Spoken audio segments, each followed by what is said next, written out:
On behalf of our entire family, I want to thank everyone for loving my brother. In this life, he worked too much, he talked too much, he watched too much TV, especially Fox News, and wore that damn Make America Great Again hat too much. He drank too much, he smoked too much, but he also cared so much, and loved so much, and laughed so much. My brother and I grew up for the most part right here in South Florida during the 1980s and 90s.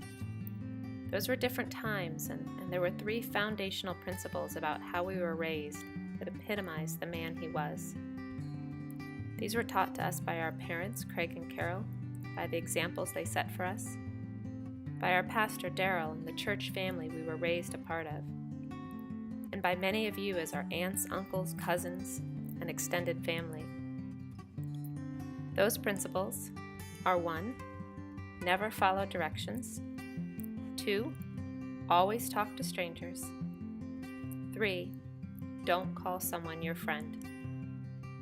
Now, before any of you stand up to disagree with these or wonder why I would say they define the core of how my brother lived his life, please understand they are today at the core of how Jerry and I are raising our children, Madison, Lindsay, and Evan, and how my brother helped us to raise them for the last 6 years as he lived with us in Georgia.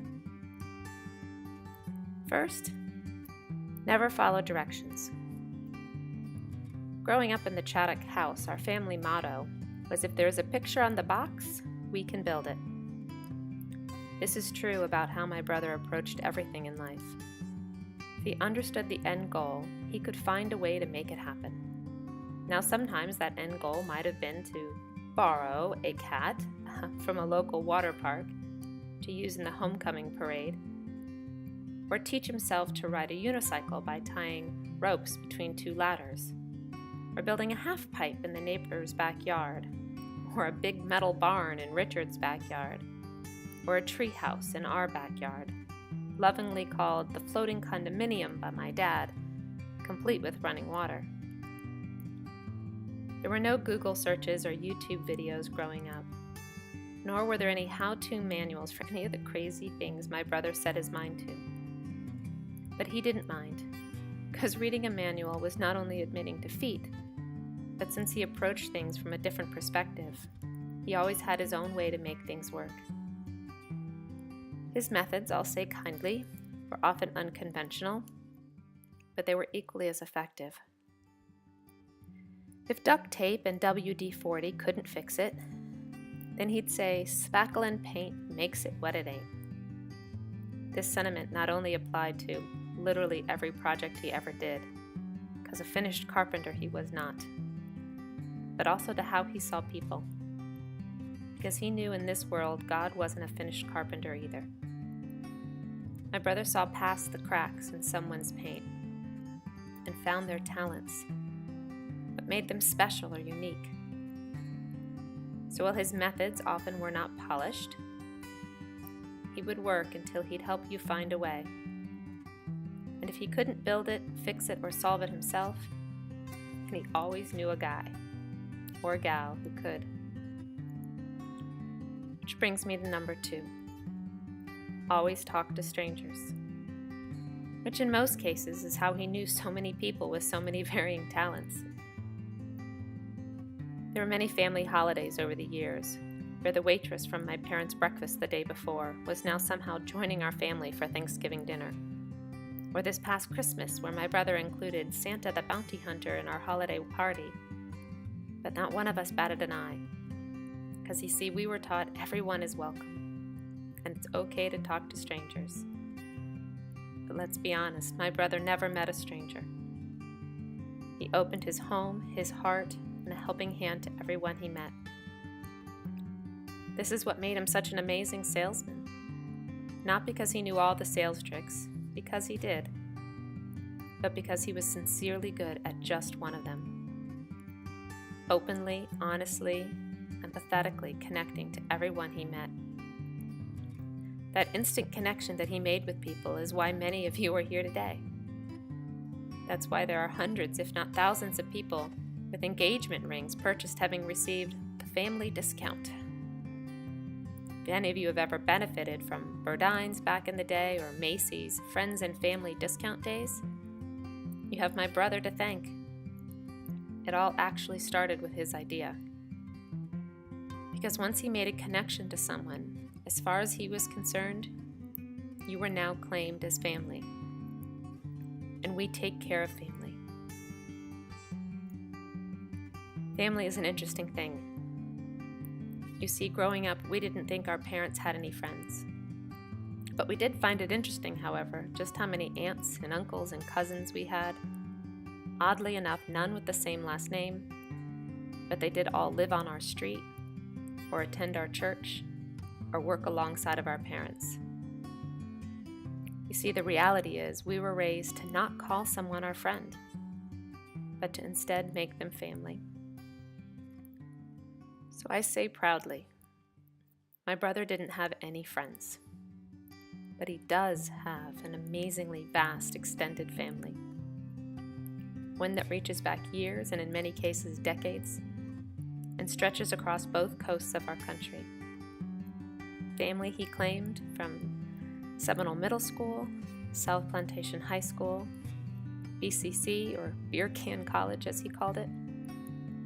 Family from growing up at Gloria Day, from 15th Street at Plantation, and from barbecuing with Mike in Huntington Beach.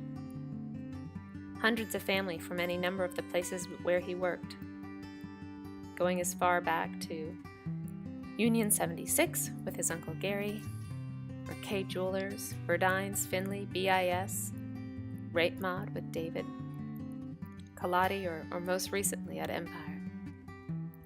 And even family from the pub at Fridays in Georgia, or Krabby Jack's here in Florida, or rather wherever Walt was playing.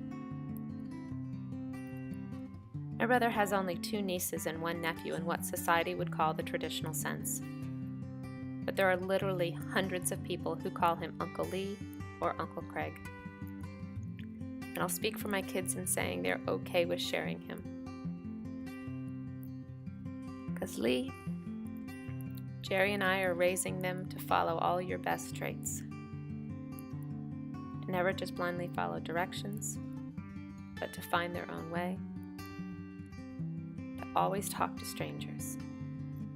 Because you never know who may need your help or be able to lend you a helping hand. To surround themselves with family, because family always comes first. No matter if it is the family you are given, or the family you choose, or the family that chooses you. So my dear sweet Lily, in the 46 years I have known you, almost to the day, I can honestly say we never fought, not once. I never doubted your love for our parents, me, Jerry, or our children. Not once. And I never thought I'd live in a world without you in it. Not once. But I do believe, to paraphrase the late great Billy Graham, you aren't really dead. You are more alive than ever, just with a change in address. Or rather a change in latitude. I'll end with a quote from my brother's other hero, Jimmy Buffett. Reading departure signs in some big airport reminds me of the places I've been. Visions of good times that brought so much pleasure make me want to go back again. If it suddenly ended tomorrow, I could somehow adjust to the fall. Good times and riches and son of a bitches. I've seen more than I can recall. It's those changes in latitude, changes in attitude. Nothing remains quite the same. With all of our running and all of our cunning, if we couldn't laugh, we would all go insane. So when you remember my brother, whether you called him Craig, Lee, Uncle Craig, or Uncle Lee, he would want you to remember him with a smile on your face and love in your heart until we can laugh with him again.